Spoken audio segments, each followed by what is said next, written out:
ادھر حیدر علی اور ٹیپو، ان باپ بیٹے کے تدبر اور دلاوری سے مروب، معترف اور خائف۔ ٹیپو ان کا باغی نہیں تھا، بے پناہ ذہین، طاقتور اور جری ہمسر دشمن تھا۔ چنانچہ ویلس کے کمسن شہزادوں کے ساتھ بڑی پدرانہ شفقت سے پیش آیا۔ 58 برس بعد دلی اور لکھنؤ کے پشتینی پنشن یافتہ فرضی حکمرانوں کے لیے ان کا رویہ بدل گیا۔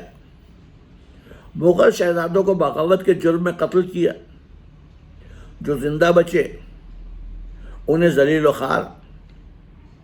نااہلوں کا یہی حشر ہوتا ہے۔ کورس میں گاؤ، اے حق خبردار، heed not the blast of the deadly monsoon, nor the blue Brahmaputra that gleams in the moon. Stick to thy music, and oh, let the sound be heard with distinctness a mile or two round. Jamshedji, Gigi boy, sweep the guitar, join in the chorus, my hukka bardar. Art thou a Buddhist, or dost thou indeed put faith in the mighty Muhammadan creed? Art thou a Gabriel, a kindly Parsi? Not that it matters an atom to me. Kursetji, Bomanji, twang the guitar, join in the chorus, my hukka bardar. آزادی کے بعد بنگال کی 2 مرتبہ اکھاڑ پچھاڑ کے باوجود جو آوازیں Henry لے کو گزشتہ صدی میں گھنے جنگلوں سے بلند ہوتی سنائی دی تھیں، وہ ہیں کہ اب بھی آئی چلی جا رہی ہیں۔ عالی شان و منور مسجد ٹیپو سلطان کے سامنے سے گزرتے ہوئے طاہر علی سروش فیل فروش کے ڈرائیور عبد المجید نے کلب کے باہر کار روکی۔ شیخ صاحب برآمد ہوئے۔ ان کے گنجے سر کے گرد آویزہ سفید بالوں کی جھالر ہوا کے جھونکے میں یوں اڑی کہ وہ ایک اسطوری مخلوق نظر آئے یا غضبناک مریخ۔ ایک ٹیلی گرام طیش اور پریشانی کے باعث ان کی انگلیوں میں لرزاں تھا۔ ٹیپو سلطان باہر کی طرف مڑے۔ ستار بیرا راستے میں ملا۔ ارشد میاں جیسے ہی آویں ادھر بھیج دینا۔ باہر میں جا کر ایک سٹول پر بیٹھ گئے۔ وکٹوریا میموریل ٹہلتا ہوا اندر آیا، چکر لگا کر کہیں چلا گیا۔ چند منٹ بعد ایک اور جنٹلمین داخل ہوئے۔ آدابرز بھائی جان۔ شیخ صاحب نے تارا ان کو پکڑایا۔ نکھل رائے شبرتو چکرورتی، نکھل رائے شبرتو چکرورتی، ترون گھوش اور یہ خاکسار، سب کے گودام اور بنگلے نظر آتش، جنگلوں میں مورچے۔ بھائی جان، آپ کو بھی اس علاقے میں اپنا کام پھیلانے کی کیا ضرورت تھی؟ دنیا میں کون سا خطہ محفوظ ہے؟ بہرحال لیلا اپنے منگیتر کی پارٹنرشپ میں نئی پروجیکٹ میسور میں شروع تو کر رہی ہیں۔ خاتون یپی، آہا، سندل کے جنگل، افسانوی کاروبار۔ شیخ صاحب تیوری پر بل ڈالے بیٹھے رہے۔ قطرے سکوت کے بعد گویا ہوئے، سنو ارشد میاں۔ ہاتھی کی آنکھ سے ایک منڈا سا آنسو ٹپکا۔ میرا چھوٹا بھائی مظہر علی اپنی مکمل بربادی کے بعد جا بجا دھکے کھاتا پھرا. 3 ملک بن گئے، ایک پرانا، 2 نئے. پھر بھی لوگوں کو چین نہیں، قرار نہیں، سکون نہیں. مارے پھرتے ہیں، مارے جاتے ہیں. زمین گھوم گئی. مظہر علی نے سلہٹ میں خریدی، وہ اس کے پاؤں تلے سے نکلی. دعاز میں میری کل گئی. جدی جو لکھنؤ میں ملی اس میں فطور پڑ گیا. وکٹوریا میموریل پھر اندر آیا. محض وکٹوریا میموریل کو استقامت حاصل ہے.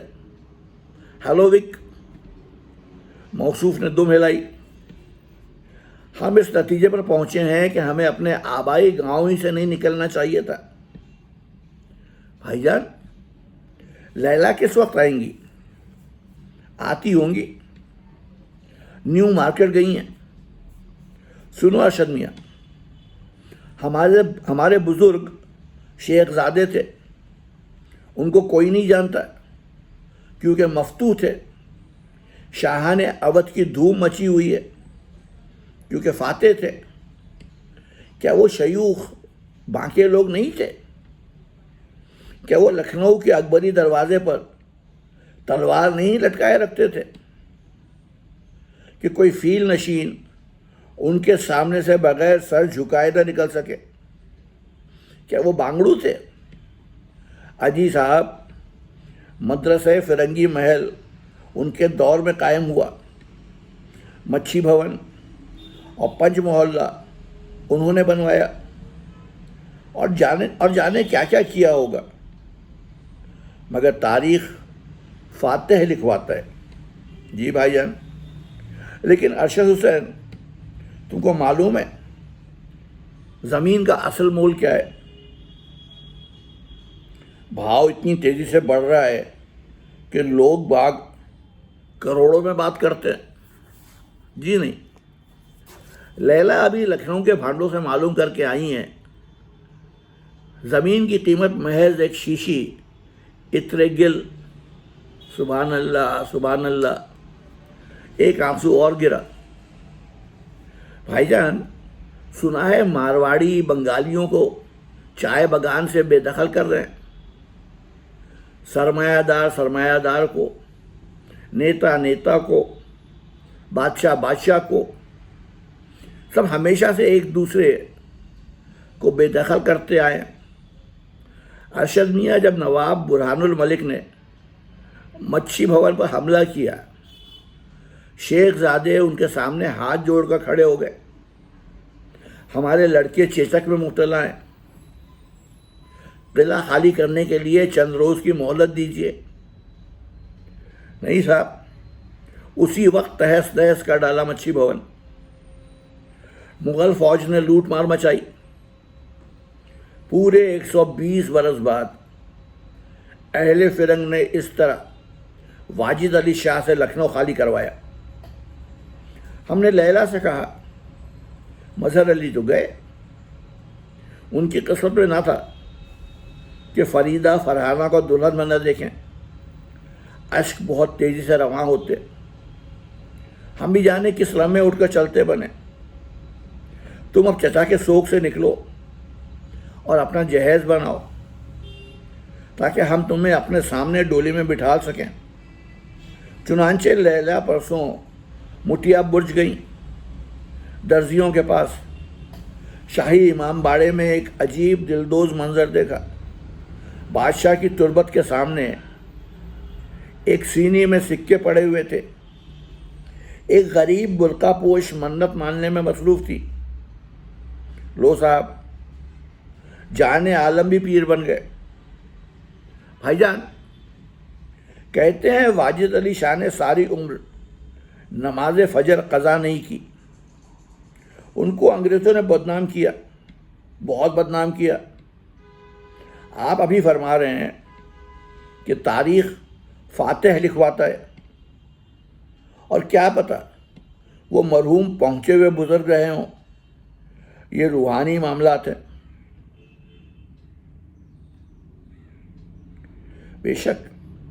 بے شک تمہاری طلاق شدہ بیوی رومیلا کا بھی تو یہی کہنا تھا کہ تم اس کی چترکار آتما نہیں پہچان پائے اور وہ تمہاری لیدر بزنس کی اسپرٹ نہ سمجھ سکی۔ یہ سب روحانی معاملات ہیں۔ اچھا، لیلا بتا رہی تھی کہ تم پھر سیٹل ہونا چاہتے ہو۔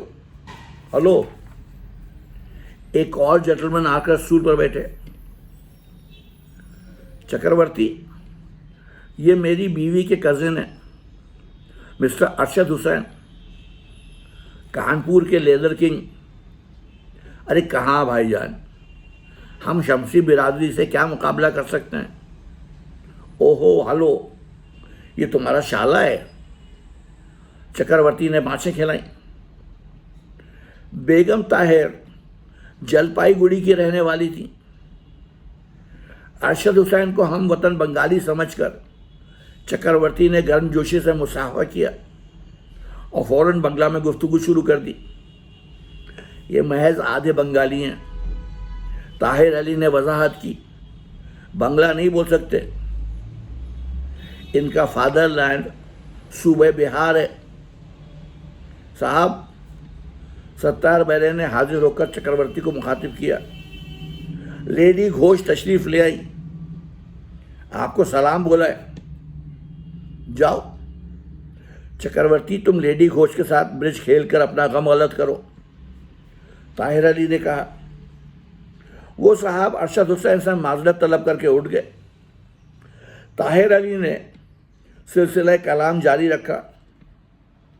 لیڈی گھوش راج کی باقیات میں سے 80 کے اوپر نکل گئیں، مگر پابندی سے تاش کھیلنے کلب آتی ہیں، اور زمین چکرورتی کے پاؤں تلے سے دوبارہ نکل گئی۔ اس کے والدین 1947 میں ڈھاکہ سے یہاں آئے تھے۔ اس نے دعاز میں کاروبار جمایا تو وہ سب کل پرسوں برباد ہوا۔ یہ ٹالی گنج کلب جہاں تم بیٹھے ہو، 4.5 مربع میل کا علاقہ ویزلے نے ٹیپو کے لڑکوں کو دیا تھا۔ ارے تم اتنی بڑی سلطنت خدا داد ان کے باپ سے چھینی تو یہ اتنی سی زمین بھی ان یتیم بے آسرا بچوں کو نہ دیتے؟ ایک منٹ، ارے اتنی بڑی سلطنت خدا داد ان کے باپ سے چھینی تو یہ اتنی سی زمین بھی ان یتیم بے آسرا بچوں کو نہ دیتے؟ میاں ابھی ایک روز ہم ایک رکشہ پر بیٹھے، معلوم ہوا رکشہ والا شیر میسور کی اولاد میں سے۔ کیا وہ ایک جیٹ پائلٹ نہیں بن سکتا تھا؟ کیا چیز مانے تھی؟ افلاس بوجہ اسراف۔ کیا غریبوں کی اولاد اعلیٰ تعلیم حاصل نہیں کر لیتی؟ اہل حنود کو دیکھو۔ سنو ارشد حسین، راجہ رام موہن رائے اور ٹیپو سلطان ہم عصر تھے، اور دونوں نئے ہندوستان کے پیغمبر۔ ٹالی گنج میں میٹرو اسٹیشن تعمیر ہوا ہے۔ رام موہن رائے کے نام لیواؤں نے کلکتے کی زمین کے نیچے ریل چلا دی۔ ٹیپو کی اولاد اسی زمین پر رکشہ کھینچ رہی ہے۔ 250 سال کلکتے جیسے علمی مرکز میں رہنے کے بعد طاہر علی نے رومال نکال کر آنکھیں خشک کی۔ ارشد حسین نے گھڑی دیکھی۔ اچھا تو بھائی جان، اب ہم یا وحشت، ابھی سے کہاں چلے شاہ صاحب؟ قبلہ ہمیں کلکتہ آئے 4 روز ہوا اور 10 اخبار میں 2 ہی سٹوری پڑھا۔ ہر جگہ محض 2 تذکرہ آئے، گورکھا گردی اور ان کے شامل دلاور اور انور، بلاکشان، بلاد کلکتہ، اول الذکر تباکن، مؤخر الذکر عبرتناک۔ شیخ نے سر ہلایا۔ سنتے ہیں ان دونوں صاحبزادگان فاقہ کش کی رکشہ کشی محض ایک رقت آمیز افسانہ ہے، فریق ثانی کے خلاف پبلک کی ہمدردی حاصل کرنے کی غرض سے، کیونکہ ٹرسٹ کے دیگرگوں معاملات ایک بار پھر پریس میں آ گئے۔ سنا ہے آل ٹیپو کی دولت مند شاخ کے مطابق یہ مفلس کنبہ بے ضابطہ و غیر مصدقہ آئلی روابط کے وجہ سے قانون حق وراثت نہیں رکھتا۔ سنا ہے آل ٹیپو کی دولت مند شاخ کے مطابق یہ مفلس کنبہ بے ضابطہ و غیر مصدقہ آئلی روابط کی وجہ سے قانون حق وراثت نہیں رکھتا۔ مکھنا ہاتھی نے کان پھٹپھٹا کر 3 لنگڑی چیوٹیاں سونڈ سے جھاڑی۔ 3 عدد بدحال نفر سر جھکائے لکھنؤ کی عدالت عالیہ سے باہر نکلے۔ لمبوترے چہرے والے فرس سوار نے اپنی روپہلی عیال جھٹک کر ساغر اٹھایا۔ میاں صاحبزادے، آج تم نہایت شرمناک نظر آتے ہو۔ ہوئے بھی تو بہت تیز ہے، ہوے بھی تو بہت تیز ہے۔ یہ میرے ہی کارخانے کا جیکٹ ہے۔ گجپتی آب احمری بہت پی چکا تھا، کنارے پر واپس آن کر گڑ گڑایا۔ رنگے سیار کا یہ بھٹ جب شیر کے بچوں نے اپنی کچھار بنایا۔ منہ ایک نوجوان ماڈرن مارواڑی نے استفسار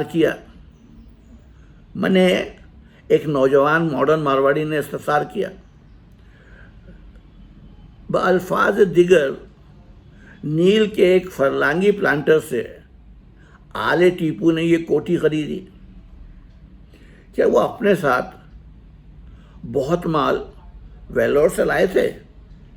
نہیں، محض ہمت خدا داد جس کی بدولت شہزادہ غلام محمد ابن ٹیپو سلطان نے بیوپار میں ہن برسایا، اور ہن کہ سکہ سلطنت وجیا نگرم کا تھا، سکہ دولت وکٹوریا میں ڈھل چکا تھا۔ شیخ نخلستان بعالم سرور دریائے لطافت و بلاغت و علمیت کی لہروں میں ڈبکیاں لگاتا تھا۔ ماڈرن مارواڑی اپنی لائن کی بات سن کر مخمور ہوا۔ سارا سنہرا سنسار لال کپڑے میں لپٹی ہوئی ایک وشال مہان بہی ہے، کھاتا، پوتھی، باقی سب بیکار کا تومار جو بیوقوف لوگ مختلف زبانوں میں لکھتے چلے جاتے ہیں۔ اصل رسم الخط مڑیا ہے جس میں بہی قلم بند کی جاتی ہے۔ دیکھو کہ بنگال کی لال سرکار بھی لال پوتھی ان سے چھین نہیں سکی۔ پرنس غلام محمد ٹرسٹ کی ملکیت۔ جی صاحب، آدھا کلکتہ پکڑو، مارواڑی نے بات کاٹی۔ شہر کے اندر، شہر کے باہر، گولف کورس، ریس کورس، یہ کلب، وہ کلب، سینٹر میں اتنے اسٹیٹ، کتنے ارب۔ لمحے بھر کے ڈرامائی توقف کے بعد شیخ پیل پیکر نے خود ہی حاضرین محفل کو جواب دیا، لیکن بسبب افتراق و چپقلش خاندانی مابین متولیان اوقاف شہزادہ میسور، خدا رحم کر، اکثر کامیاب انسان اپنے لیے خاموش آڈینس چاہتے ہیں۔ غالباً اسی وجہ سے ان کے تینوں لڑکے رسی توڑا کر تڑی ہو گئے. مکان پر رہ گئیں بیچاری آپا جان، موم کی مریم اور بیٹی لیلا، نئی پیڑھی کی چھوکری، پھاوڑے کو پھاوڑا پکارنے والی، بابا کی سر چڑھی اور لاڈلی. ان کی لچھے دار گفتگو سنتی ہے اور کٹ حجتی بھی کرتی جاتی ہے. بعد میں بتلاتی ہے، رشو مامو ڈیڈی بات عموماً پتے کی کہتے ہیں.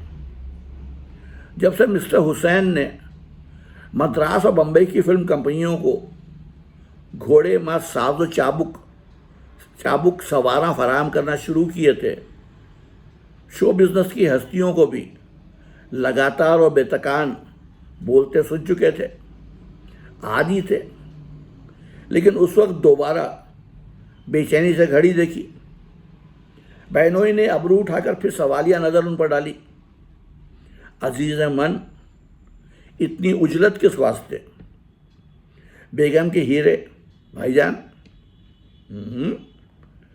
ملکہ دل افروز کا 9 لکھا ہار ایک کوا لے اڑا.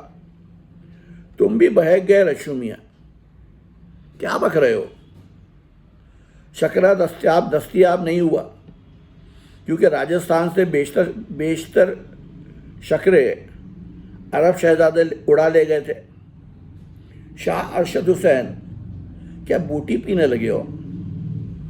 بعد ازاں سپہ سالار جہاں زیب کی شمشیر زنی کے عجائب کنیز پھلجڑی کی عیاری. بیگم دل افروز ملکہ بہارستان کی وفادار سہیلی پھول سونگ سریا بانو ایک رقص تازی سے ہیلی کاپٹر پر لاد کر عین میدان کار زار میں اترے گی. ہم خوش ہوئے. جتنا ہومک بھریں اتنا ہی زیادہ ہمارے گھوڑے انہیں درکار. ماں ایک عدد تربیت یافتہ کوا. شیخ نے ایک طویل سانس بھری. ٹھیک کہتے ہو شاہ صاحب، دوسروں کی بیوقوفی میں اگر اپنا فائدہ ہے تو انہیں بیوقوفی رہنے دو. وہ فلم ساز دلی پہنچ گئے. ابھی جب ہم کلب روانہ ہو رہے تھے اس کا تار ملا کے فوراً آئیے. اب ہم جواباً اسے کیا یہ ٹیلی گرام بھیجیں کہ ہم اپنے ذہن کی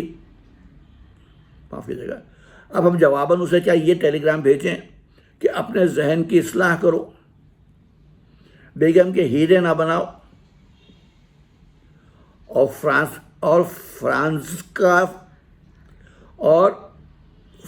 کا فقہ پڑھو اور فرانس کا کافکا پڑھو.